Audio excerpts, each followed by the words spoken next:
Malicious Compliance, episode number 2.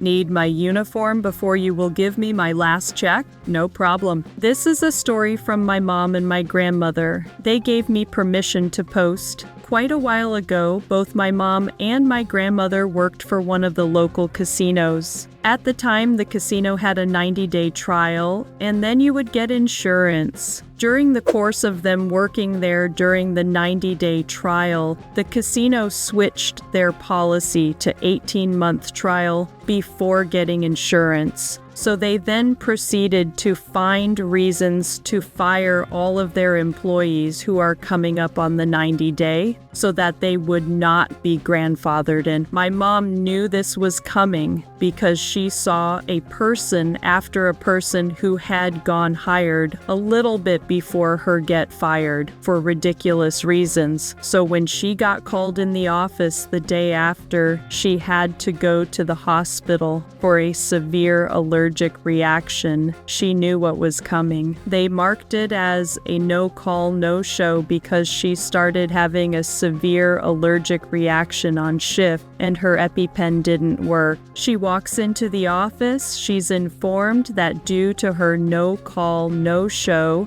she is being let go effective immediately. She asked for her final check. They informed her that she would receive the check after she turned in her uniform. My mother proceeded to strip down to her underwear and bra, drop the uniform on the supervisor's desk, and demand her last check. She stood there in her underwear for 40 minutes while they tried to convince her to turn the uniform in at a later day.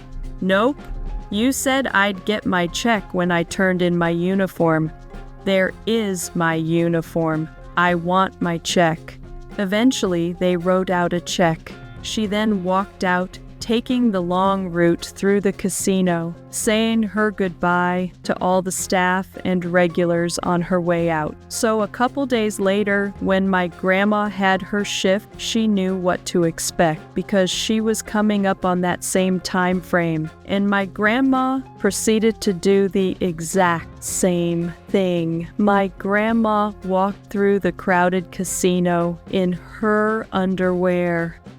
Don't like the way I park? Fine, I'll follow the rules exactly. A couple of months ago, I had a run-in with the self-appointed HOA enforcer of my neighborhood. Let's call her Linda. For context, I don't live in an HOA community, but Linda likes to pretend we do. She's the kind of person who leaves passive-aggressive notes on cars, knocks on doors to complain about lawn heights, and calls the city for violations that don't actually exist. The issue started because I parked my car on the street in front of my house. It's perfectly legal, and I've been doing it for years without any complaints. But apparently, Linda decided that my car was an eyesore. One day, I found a note tucked under my windshield wiper that said, "This is not a parking lot. Park in your driveway like a respectful neighbor. Don't make me involve the city." It annoyed me, but I shrugged it off and kept parking where I always do. That wasn't good enough for Linda. The next time, she confronted me in person. "Linda, I've told you before, parking on the street is inconsiderate. You have a driveway, use it." Me, "It's legal to park here, and I'm not blocking anything." Linda, "It doesn't matter. It's ugly and makes the neighborhood look bad. Park in your driveway, or I'll report you." That's when I decided, fine, if she wants me to park in my driveway, I'll park in my driveway, but I'll follow every single rule to the letter. You see, my driveway is small. If I park my car in it, it blocks the sidewalk. Technically, it's against city ordinances to obstruct the sidewalk. So the next day, I pulled my car right into my driveway, perfectly centered, and guess what? It completely blocked the sidewalk. It didn't take long for Linda to notice. She marched up to my door, red-faced and furious. "Linda, you can't block the sidewalk. That's illegal." Me, "Oh, I thought you wanted me to park in my driveway." Linda, "Not like that. Park properly. Me, there's no other way to park in my driveway without blocking the sidewalk. Guess I'll have to park back on the street then. Her face was priceless. She sputtered for a moment before stomping off. Thinking that was the end of it, I parked back on the street. But no, Linda wasn't done yet.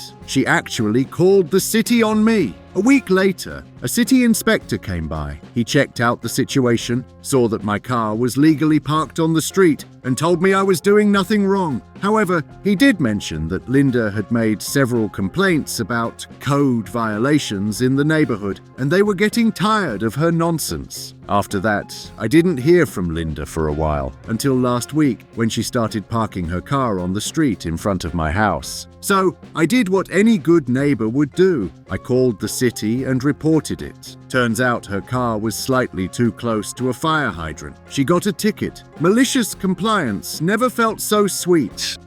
Daaddyyy. So this happened several years ago while I was working at Taco Bell and involves a pretty gross customer request. For those of you who don't know, Taco Bell asks for your name when taking an order so they can yell it out when your food is ready. One particular customer, a dude in his 40s wearing camo, decided to abuse the rule. When asked, he told the cashier his name was Daaddyyy. This isn't good in any situation, but the cashier at the time was a very young girl. I don't even think she was 18, and definitely not his actual daughter. Naturally, she goes to find the shift lead, Kevin, not his real name. Now, Kevin is a lot of things, and one of those things is gay. I'm trying to find the right words to say this without offending anybody, so I'll just say he really wasn't macho. We live in the Midwest, and I can guarantee he's been called more than one slur, even before actually showing romantic affection towards another guy. I wasn't there for that part, but I've been told his reaction to what the creep was trying to pull was like handing a needle to a kid in a balloon store. When the food's ready, Kevin goes up to the counter and just belts out, "Daaddyyy!" in exactly the tone you're imagining. Some people go silent, others start whispering, and the entire back is just trying not to laugh. Daaddyyy doesn't say a word, just marches up, gets his food, and leaves. Editor. If anyone wants to post this elsewhere, that's fine. You don't gotta ask. I'm not trying to farm karma or anything. Work my hours or we'll find someone who will.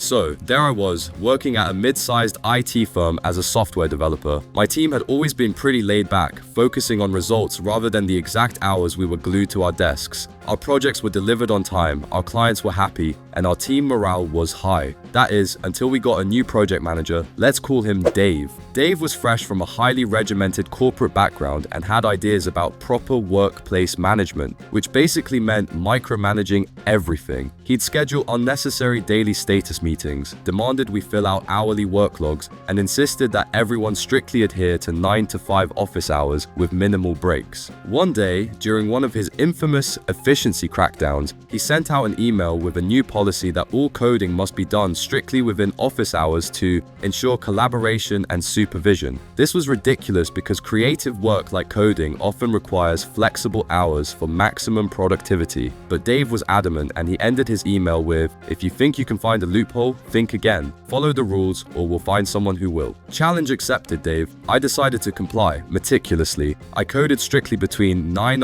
a.m. and 5 p.m, not a minute earlier, not a second later. If I encountered a bug or was in the middle of a complex piece of code, too bad. 5 p.m. means the end, no matter what. My teammates, fed up with being treated like school children, followed my lead. The results were predictable. Projects that usually took a couple of weeks started dragging on. Tasks that we could have completed in days with a bit of overtime took much longer because we couldn't capitalize on the bursts of late afternoon productivity we were used to. Our workflow was severely disrupted and the quality of our work started to deteriorate. Dave noticed, of course. He had to answer to upper management for the sudden drop in productivity and lack of commitment, which he knew was a result of our dissatisfaction with his new policy. When upper management called for an impromptu Zoom meeting with the entire at 4:30 p.m. to address the ongoing project delays, the entire team logged in to explain our situation. In the meeting, Dave spent half an hour shifting blame and berating individual team members. He didn't even mention the 9 to 5 policy that had led to the whole situation. As the clock ticked towards 5 p.m, the tension in the virtual room was palpable, and our team team hatched a plan over text. Right on cue, as the clock struck 5 p.m., one of the employees spoke up. In compliance with Dave's 9 to 5 rule, we must log off now. Without missing a beat, every team member clicked leave meeting, leaving a stunned Dave to face the executives alone. This abrupt mass exit highlighted the impracticality of Dave's rigid policy, making it clear to the executives that change was necessary. The incident, quickly dubbed as the 5-series Zoom exodus, led to another meeting where Dave was publicly admonished and instructed to abolish his strict rules in favor of more flexibility. And as for me and my team, we made sure to celebrate our little victory with a well-deserved happy hour after 5 p.m, of course. Thanks a lot for watching. Share your own stories in the comments and check out our other videos. Take care. See you soon.